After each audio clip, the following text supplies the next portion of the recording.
तो मैं हूं दिनेश किवोरा। न्यूज़ डे में आपका स्वागत है। इंडिया के संदर्भ में आ, जो अनऑर्गेनाइज्ड लेबर है, डेली वेजर्स हैं, जो बहुत सारे शहरों में काम करते हैं, गुजरात, महाराष्ट्र, तमिलनाडु और बाकी जगह पे, आ, उनके हालात बहुत ख़राब हो गए हैं।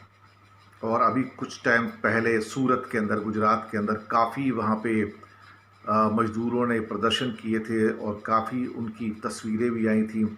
तब पुलिस ने उनको समझा के वापस भेज दिया था, लेकिन अब कल से तो बहुत मारामारी हुई है। वहाँ पे एक डायमंड बोर्सेस की जगह है जहाँ पे, क्योंकि सूरत दुनिया का करीब करीब डायमंड कटिंग का सबसे बड़ा केंद्र है और वहाँ पे हज़ारों लाखों मजदूर डेली वेजेस जो काम करते हैं, उनको सैलरीज नहीं मिल रही हैं, उनको खाना पीना नहीं मिल रहा है और उनमें गुस्सा है। और उन्होंने कल और आज बहुत तोड़ फोड़ की है वहाँ पे। और मज़दूरों ने आरोप भी लगाया कि उनको खाना नहीं मिल पा रहा है और वो यूपी के हैं, बिहार के हैं, उड़ीसा से हैं।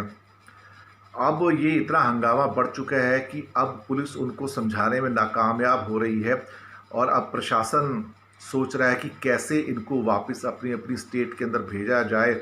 और बहुत सारे उड़ीसा, यूपी, बिहार से लोग हैं, तो उनको बसेस में या कुछ स्पेशल ट्रेन्स चला के इनको वहाँ भेजा जाए।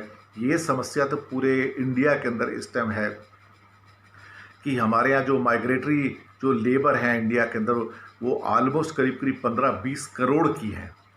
15 से 20 करोड़ की माइग्रेटरी लेबर हैं और वो पूरे इंडिया के अंदर फैले हुए हैं। तो अब उनको कैसे उनको अपने घर भेजा जाए इन हालातों के अंदर, ये बड़ी दिक्कत है। अभी कोटा में जो स्टूडेंट्स फंसे हुए थे, लाखों में थे, उनमें से यूपी, एमपी, राजस्थान और बाकी कई जगह पे उनको भेजा गया है।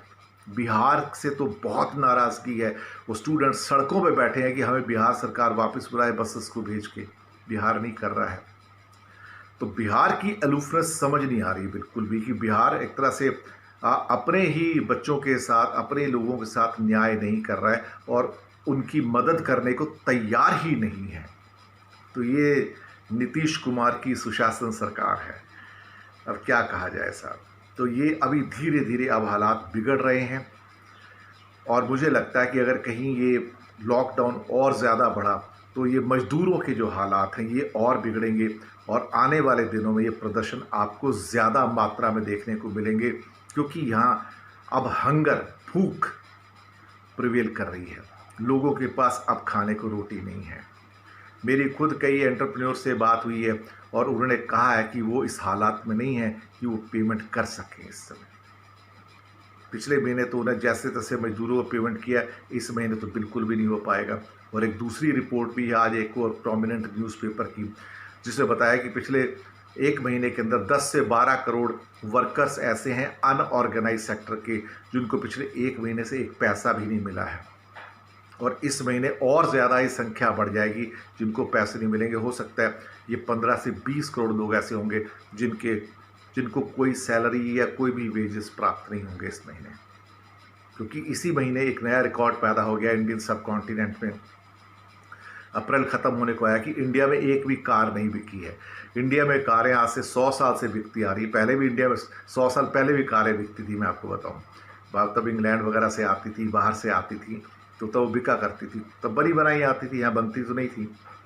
लेकिन ऐसा कभी 100 साल में हुआ नहीं। आज रिपोर्ट भी है पेपर में कि कभी ऐसा हुआ हो कि कोई एक भी कार ना बिकी हो। तो अप्रैल महीने के अंदर एक भी कार इंडिया में नहीं बिकी है। तो आप सोच सकते हैं कि हालात किस कदर ख़राब हैं। शुक्रिया आपका हमारे साथ बने रहने के लिए।